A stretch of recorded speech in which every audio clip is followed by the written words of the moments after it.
Bienvenidos a todos a esta entrevista con don Borja Cardeluz, una esperadísima entrevista que va a ser para mí muy especial porque vamos a tratar sobre uno de los libros más importantes que se han publicado en los últimos años acerca de la historia de la hispanidad, de la historia de Hispanoamérica, de la historia de Filipinas, de España. Vamos a hablar de América Hispánica, un libro que debería ser imprescindible para cualquier hispano, hispanista, hispanófilo o estudioso o curioso acerca de la historia de la formación de la América hispánica, de la misma formación de la cultura hispana y también de todos aquellos que sientan atracción por qué pasó, teniendo un relato de forma completa, ¿no? De una visión general adaptada a lo necesario para saber en estos días que nos ha tocado vivir. Bueno, don Borja, ¿qué tal está? Encantado de estar aquí. Muchas gracias, encantado de estar aquí. Encantado. Don Borja, si le parece bien, vamos a hacer una pequeña reseña antes de comenzar acerca de usted, para quien no le conozca, porque don Borja Cardeluz y Muñoz Seca es abogado y economista. Ha desarrollado una intensa actividad en los campos de la conservación y divulgación de la naturaleza y de la hispanidad. Ha sido presidente del organismo Parques Nacionales, secretario general de Medio Ambiente y primer presidente del Patronato de Doñana, desde donde logró evitar la construcción de una carretera sobre las dunas y la desecación, con fines agrícolas, de las marismas del Guadalquivir, cantera ecuestre y ganadera de la España rural. Su labor creativa abarca los campos de la narrativa, el ensayo, la televisión, el cine y el teatro, dirigiendo 70 películas para televisión, donde creó la Unidad de Naturaleza de Televisión Española y dirigió las series Parques Nacionales, de Polo, Naturaleza Ibérica o La Marisma y el Llano, los largometrajes cinematográficos El Camino Real y Crónicas Paralelas de Iberoamérica o la conocida serie La España Salvaje, que presentó Su Alteza Real el Príncipe de Asturias, actual Rey Felipe VI de España.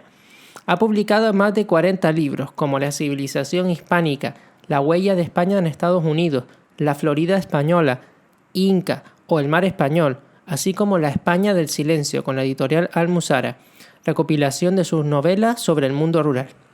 En América Hispánica se recogen la mayor parte de sus trabajos sobre la obra de España en América.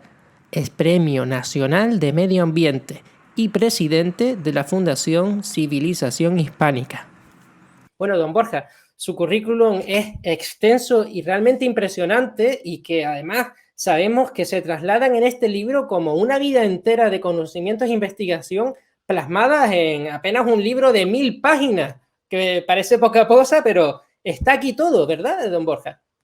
Yo creo que está todo. Yo creo que está toda la obra de España en el Nuevo Mundo. Está todo ahí. Y hay cosas que se conocen, pero muchísimas que no se conocen, ¿no? Por ejemplo, la comunidad hispana, con sus características que formamos con las gentes de América, de 600 millones de personas que comparten una sangre y una cultura comunes, se conoce poco. Se conoce poco de la huella de España en Estados Unidos, impresionante, porque Estados Unidos en su mayor parte fue una provincia española. Se conoce poco del Pacífico, del lago español, fue llamado así durante 250 años, porque se conoce algo de la vuelta al mundo, pero de la exploración profunda del Pacífico y el descubrimiento de todos sus archipiélagos apenas se conoce. Y tampoco se conoce casi nada de las leyes de Indias, un documento excepcional que fue el que a largo plazo habría de salvaguardar a las razas indias, como ha ocurrido, porque cuando llega España a América hay 13 millones de indios, pero ahora hay más indios que cuando llegó España. O sea que realmente ahí está compendiado todo en una obra, como dices, de 1000 páginas, ¿no? Exactamente. Bueno, y realmente tengo que decirlo, es un libro excepcional que quizás no vale lo que realmente este libro cuesta. Quiero decir, la cantidad de información que contiene América Hispánica daría para varios libros, varias publicaciones, y la verdad que hasta el mismo precio a mí me parece reducido por ser en sí mismo una enciclopedia de la hispanidad, lo que viene siendo un manual de uso para cualquier persona que necesite saber algo en concreto, porque este libro, otra cosa no, pero está llena de detalles. Sí, yo creo que sí. Yo creo que, al fin y al cabo, es la compilación de mis obras completas sobre la hispanidad, y ahí está recogido todo. Yo creo que efectivamente, por dar difusión a la obra, es un libro que todos los españoles y todos los hispanos debieran conocer, porque ahí está todo, está la verdad, y no lo que nos ha contado la leyenda negra. No se trata de hablar de una leyenda rosa, se trata de pasar de la leyenda negra a la verdad. Ahí está la verdad, ¿eh? Y la verdad pues ha sido ocultada durante muchos siglos por muchos intereses políticos, económicos y religiosos, y es necesario conocerla, lo primero, para defenderla, divulgarla, impulsarla, porque tenemos una comunidad de 600 millones, como he dicho, de personas riquísima, con muchísimos valores, con muchísimos contenido, pero no lo apreciamos, no estamos unidos. La voz hispana no está reconocida como tal, está fragmentada, está diluida, está incluso acomplejada, ¿no? En este libro trato de elevar todo eso, de levantar la verdad y difundirla. Exactamente, don Borja. Y bueno, echando un vistazo al libro, porque la verdad que a mí me hubiera encantado leérmelo entero, pero la verdad que voy todavía por la primera parte, que ya son 300 páginas, y sigo exactamente con esa sensación de que quiero saber más, y le tengo que confesar que alguna entrevista que da últimamente, gracias a su libro, la he podido completar más, porque de verdad, cualquier tema que ustedes quieran buscar está en el libro. Un apunte rápido. Yo, como lector, ¿no? Ya no entrando en un plano más profundo como lector y como entusiasta de la historia de la hispanidad, ¿no? De España en América, encuentro en su libro un hecho diferenciativo crucial. Y es que habla de las tradiciones, habla de la gastronomía, habla de la cultura equina, de los caballos, de los cerdos que se llevan a América, de toda la cantidad de cultura agrícola y ganadera que pasaba de un lado al otro del Atlántico. Habla de una forma completamente entendible y simplificada, no sin ello, sin detalle, de la conquista de América, de la exploración de tierra adentro, de cómo se llega a lo que hoy es el territorio de Estados Unidos, la Nueva España, cómo se explora y los labores de cartografía, ¿no? Que se llevan ahí en la época. Es realmente un libro apasionante. Y además de todo esto, nos adentramos en el Pacífico. No hay una sola parte o sección de la historia de España a nivel universal que no esté englobada en este libro. Es realmente apasionante, don Borja. Hombre, me alegro de que le haya sido útil, me alegro mucho, porque yo creo que ese era el objetivo, ¿no? Reunirlo todo, compendiarlo todo. Esa primera parte de la que hablaba, de los usos, costumbres, tradiciones, alimentación, eso es la civilización hispánica, ¿eh? Una civilización que se crea a lo largo de 3 siglos de presencia de España en América, porque claro, es que parece, según la leyenda negra, que España llegó, conquistó y se marchó, y fue aquello todo un desastre. No, estuvo 300 años en América, y fueron 300 años de estabilidad, de tranquilidad, de prosperidad, que culmina a principios del siglo XIX. Fíjese si era próspera y estable esa Pax Hispana de 3 siglos, que cuando termina la época española, la renta media de los hispanos de Iberoamérica era la misma renta media que los norteamericanos de los recientes Estados Unidos, la misma, ¿eh? Y 3 siglos de estabilidad dan para mucho, dan para crear este cruce de culturas, de sangre, esta lengua, esta cultura común, los usos, las costumbres, de tal manera que a uno y otro lado del Atlántico, los hispanos y los españoles se sienten como en casa, porque se encuentran en su propia casa al traspasar el Atlántico. Esto es la maravilla de la comunidad hispánica que hemos creado, pero de la que no nos sentimos orgullosos los hispanos, porque bien que se encargan otros rivales, otras potencias, otros intereses en decir que es que las raíces son malas, que si hubo genocidio, que si hubo robo, todo esto hace que las raíces hispanas no sean un elemento de orgullo para los propios hispanos, y es falso. Si los hispanos estuviéramos unidos y la voz hispana fuera una, tendríamos muchísima más presencia y muchísimo más peso en el mundo del que tenemos. Exactamente, don Borja, exactamente. Yo creo que no podría haberse descrito mejor, y adentrándonos un poco en los contenidos del libro, porque yo creo que esto es un hecho diferenciativo respecto a otras publicaciones. me gustaría que nos comentara un poco de una manera general, por ejemplo, algunos datos que usted ha puesto en el libro en sus diferentes secciones que he visto que faltaba. Por ejemplo, he hablado, yo estaba viendo el relato del protonauta de Colón, no se suele hablar mucho, está en el libro. Esa hipótesis del protonauta. Dentro del libro también encontramos las festividades hispanas, ¿no? La fiesta del Corpus Christi. Tenemos ahí cómo se santifican las fiestas, ¿no? Cómo se pasa de una cultura pagana a una cultura religiosa, ¿no? Católica, ¿no? Es cómo se produce ese mestizaje no solo sanguíneo, ¿no? Entre dos o más razas, sino que también cultural. Y cómo se avanza de la mano, ¿no? Encuentro muchos apartados dentro de su libro, como la música, la arquitectura, también el tema de educación, ¿no? Que nunca se toca normalmente. ¿Cómo era la educación en la América hispánica? Está en su libro, y no sé si le gustaría empezar por ahí, hablándonos un poquito, ¿no? De esos contenidos que... Sí, sí, por ejemplo, sí, efectivamente, de Cristóbal Colón hubo un predescubridor, que fue Alonso Sánchez, el marino Alonso Sánchez de Huelva, que realmente estuvo antes con un grupo de marinos. Las corrientes y los vientos le arrastraron, eran pescadores, y le arrastraron a las Américas porque no está tan lejos, no está tan lejos en línea recta. Y entonces estuvieron allí y volvieron, pero volvieron todos aquejados de sífilis, y en el camino fueron muriendo todos hasta llegar al último, que llegó vivo a las Azores, a Madeira. Y allí lo recogió en estado ya calamitoso una persona que era el yerno del gobernador de Madeira, y esa persona lo tuvo en su casa unos días, y lo justo para morir, porque estuvo 2 o 3 días, pero le contó su peripecia. Esa persona que recogió a ese marino moribundo se llamaba Cristóbal Colón, y recibió de primera mano la información de ese Alonso Sánchez. Luego hay otras cosas, como por ejemplo, que se conoce poquísimo el papel que jugaron las misiones. Las misiones, la manera de colonizar, la manera digamos, de ocupar un territorio como Estados Unidos, no fue con conquistadores, fue con misioneros. Esto es asombroso. Los misioneros instalaban una misión, por ejemplo, en Arizona, en Colorado o en Nuevo México, convocaban a los indios, a los que alojaban, y les daban pues carne regular, techo, alimento.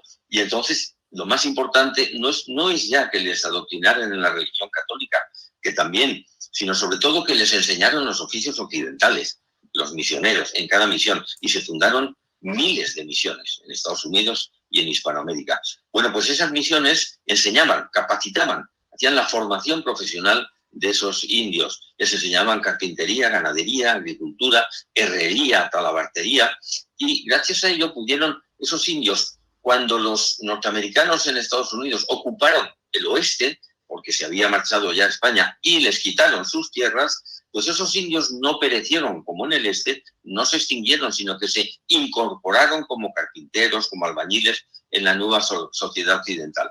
Han sobrevivido hasta ahora gracias a esas enseñanzas de hace 150 y 200 y 300 años, ¿no? Y sin embargo, el movimiento indigenista de ahora está derribando las estatuas, por ejemplo, de Junípero Serra, que es el fundador de la cadena de misiones de California, que capacitaron a los indios. Esto es una ingratitud, una injusticia. Por eso hay que luchar contra ello, ¿no?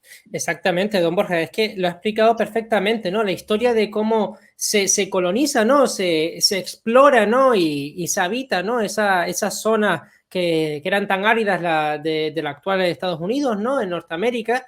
Y la diferenciación tan grande que tenía España, ¿no? Los españoles con sus misiones en relación a otras potencias, ¿no? A otras civilizaciones que no dejaron de sí un rastro tan rico, ¿no? Con una riqueza tan evidente, ¿no? Porque tenemos que tener en cuenta que España, y usted me lo corroborará, construyó en piedra, construyó para quedarse. Y eso es algo que se puede ver porque sigue estando hoy en día, no solo a nivel arquitectónico, sino a nivel cultural, las bases de la civilización hispánica. Efectivamente, otras naciones no siguieron la estela de España, ni muchísimo menos. La más importante en el Nuevo Mundo fue Inglaterra. que ocupó el este, una parte, el noreste de los Estados Unidos, pero se desvinculó de los indios, no le interesaron, ni siquiera como mano de obra, porque ellos venían con sus familias a trabajar la tierra y no les interesaba la mano de obra, pero sí las tierras de los indios, y entonces las ocuparon. Entonces los indios protestaron activamente, de una manera violenta, y fueron exterminados. La prueba es que cuando llegan España e Inglaterra al territorio de Estados Unidos, más o menos al mismo tiempo, un poquito antes de España, hay 1 millón de indios. Cuando salen, 150 años después, quedan 500.000 indios. Solo y todos en la zona española y cero, ninguno en la zona inglesa. Habían sido exterminados. Lo mismo se puede decir de otras naciones como Portugal, porque Portugal lo que sí le interesaba era la mano de obra, y entonces, como no había mano de obra suficiente en el Brasil, la importó de África y fue un país esclavista. Y la prueba es que los virreinatos españoles, las naciones hoy, como México, Colombia, Argentina, no son naciones africanas, no son naciones negras. Sin embargo, allí donde estuvo Portugal o allí donde estuvieron los americanos, sí son naciones negras. El Brasil es un continente, un país con mucha negritud, lo mismo que el sur de los Estados Unidos. Fueron plantaciones esclavistas de algodón y de café y de azúcar, ¿no?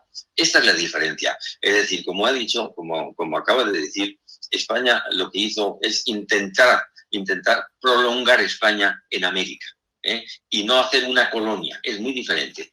España hizo provincias en América, prolongaciones de España, y en cambio Inglaterra, Francia, Holanda o Portugal hizo colonias, aprovechamiento mercantil, aprovechamiento realmente económico de aquellas tierras. España no quiso hacerlo. España quiso poblar nuevamente un continente, evangelizar y capacitar a los indígenas, y la prueba es que lo ha conseguido. Los indígenas están vivos hasta hoy. Hoy hay más indios de los que había cuando llegó España, y se ha creado esa cultura hispana mestiza, híbrida, que tiene partes físicas, biológicas y partes culturales que están también en el código genético común. Es impresionante, ¿no? Cuando podemos hablar con una persona que ha estudiado la historia, ¿no? de nuestra civilización, ¿no? Que lo ha explicado. Yo creo que la palabra civilización es muy adecuada, porque hablamos de una cultura común. Más que eso, somos una civilización.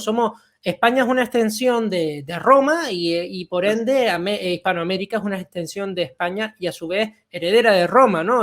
Los hispanoamericanos se tienen que sentir herederos de España y de Roma, ¿no?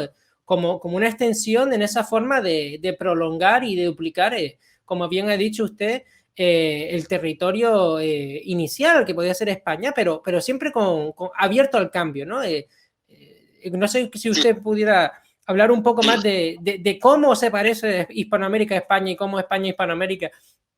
Sí, la verdad es que, bueno, parece una cosa, claro, sabida y elemental que América forme parte de la cultura occidental, pero estuvo a punto de no ser así. Estuvo a punto porque la flota del tesoro de China iba a llegar a América, y estaba a punto de llegar a América cuando recibió la instrucción de volverse porque cambió la dinastía en China y quedó libre. Estamos hablando de aproximadamente 1485. Es decir, 7 años antes de la llegada de Colón. Es cuando estaban a punto de llegar a América, recibieron la orden de regresar a China. Entonces aquel proyecto se vino abajo y quedó libre el territorio para que llegara Colón, España y la cultura occidental. Pero si hubieran llegado antes los chinos, hubiera sido un continente asiático, de cultura asiática. Lo que hace España en América ni siquiera lo pudo hacer Roma, el Imperio Romano, porque Roma romanizó de Europa, el Mediterráneo, pero lo que no pudo hacer es mezclarse las gentes, porque no tenían gentes para mezclarse.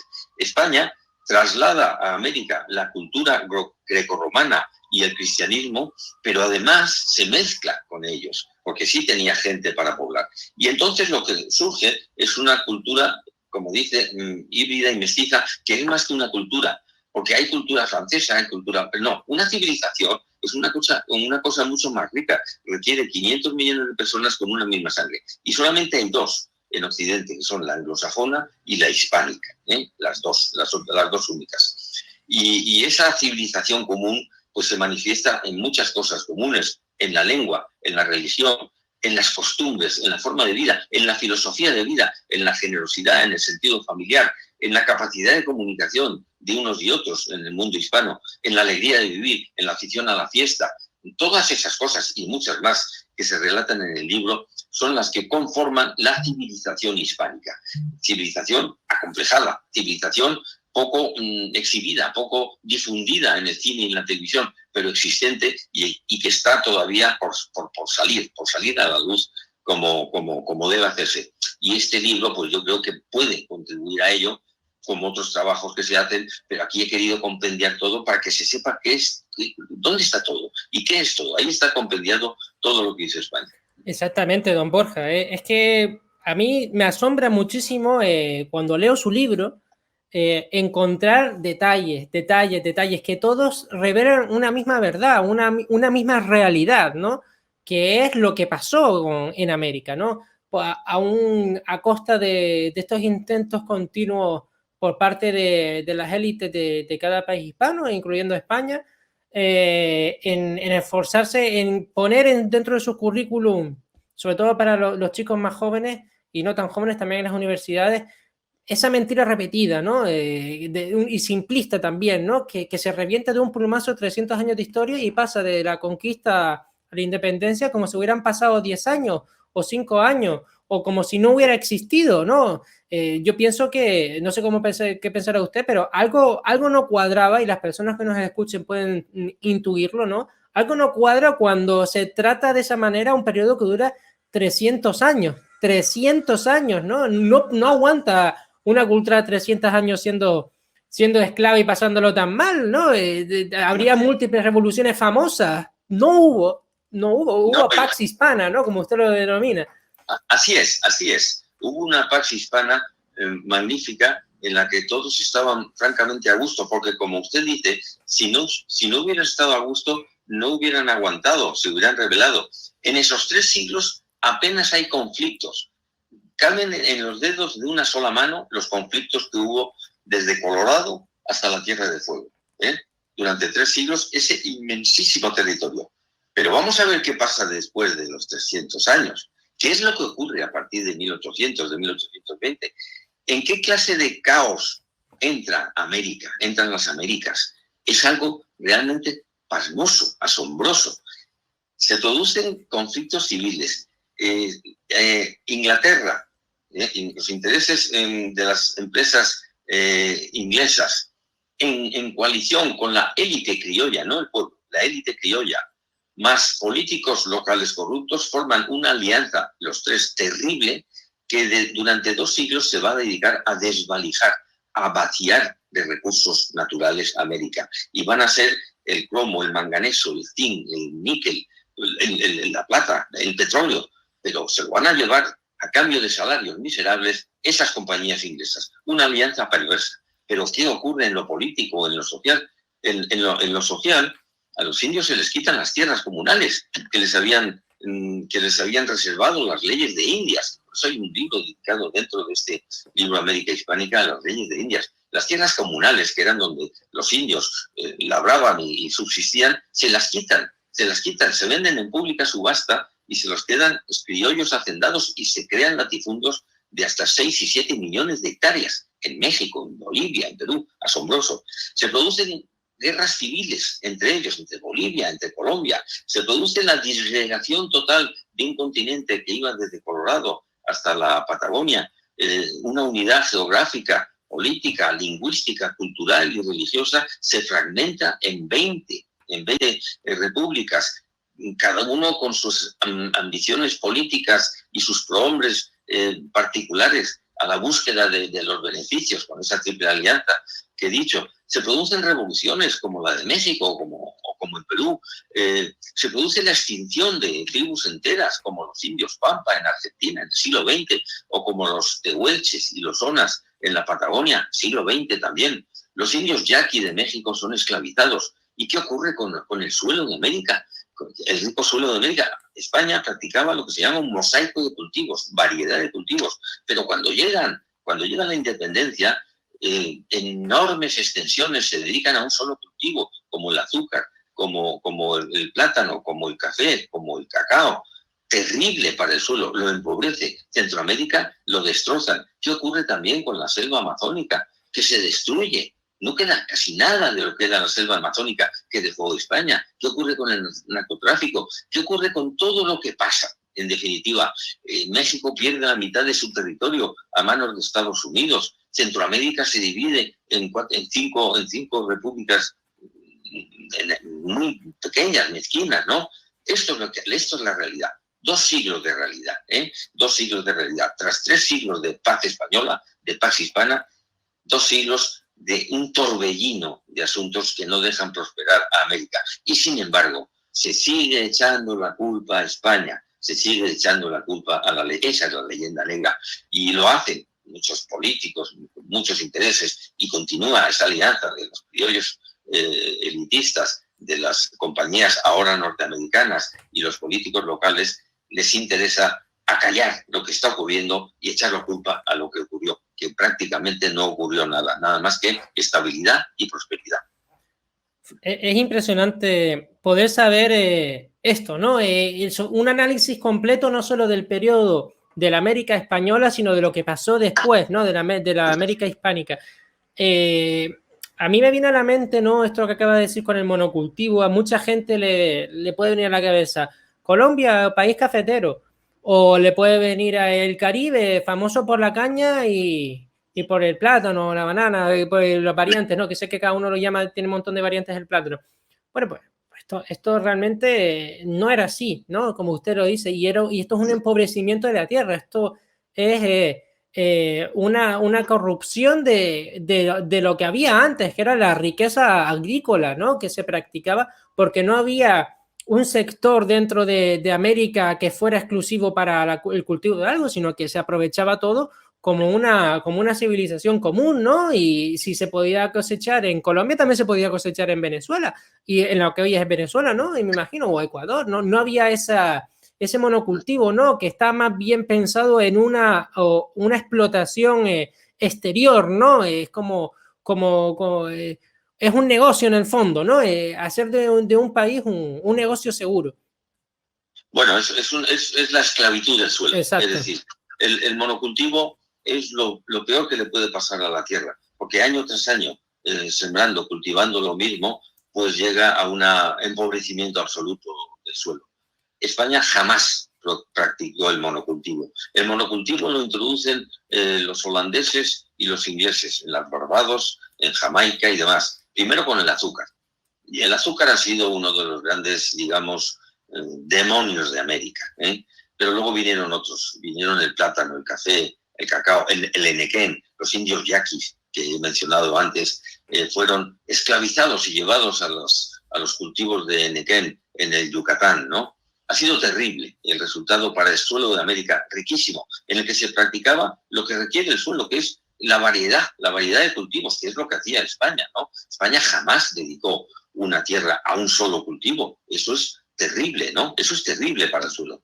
Y no digamos luego, claro, la explotación forestal, los bosques americanos, ¿a dónde se han ido? ¿Dónde se han ido los bosques, las selvas centroamericanas? ¿Dónde se ha ido la selva del Amazonas? Cada día se ha venido explotando una parcela del tamaño de Suiza, de una manera brutal, sin consideración ninguna de la renovación, ¿no? Todo esto es lo que ocurre a partir de la independencia. De tal manera que realmente se hizo un flaco favor a las Américas con su independencia, porque entró en una dinámica terrible de explotación, de explotación dirigida por Inglaterra, porque una vez que se marcha a España, realmente ese territorio que era una provincia, una prolongación de España, como dije antes, pasa a ser una colonia inglesa que la explota durante el siglo XIX y luego cede el paso a los Estados Unidos y sus empresas que la siguen explotando, con grave daño para la población en general, porque las élites sí se sintieron beneficiadas, élites políticas y élites criollas, pero la población en general resultó absolutamente empobrecida, porque claro, este vaciamiento, este desvalisamiento de los recursos naturales de América era a cambio de unos salarios de subsistencia. Y esos salarios de subsistencia, y yo lo he visto, y yo lo he filmado, en Centroamérica, en las explotaciones de azúcar, era un salario que no daba más que para subsistir, pero nunca para progresar, nunca para subir. Y cuando subía, y cuando había intentos incluso sociales por cambiar el estado de cosas, pues ahí estaba la intervención incluso de los marines norteamericanos para callar las protestas. Pero ha sido así, la historia de los 2 siglos últimos de Iberoamérica es muy triste. Unamos a eso las sazonadas, los golpes de Estado, los totalitarismos de izquierdas, los totalitarismos de derechas. Es terrible. Ha sido realmente la gran perjudicada de la independencia ha sido la población americana, ¿eh? Y eso es algo que tienen que saber. Yo me voy a dedicar a partir de ahora, tengo ya en proyecto escribir abundantemente sobre ello, pero es necesario contar eso, es decir, que no pasamos, como usted ha dicho, de 5 años de ocupación española a la independencia maravillosa, sino de 300 años tranquilos, estables, prósperos, donde se alcanza ese nivel de renta como el de Estados Unidos, a la vorágine política, territorial, social, ecológica de América en estos 2 últimos siglos.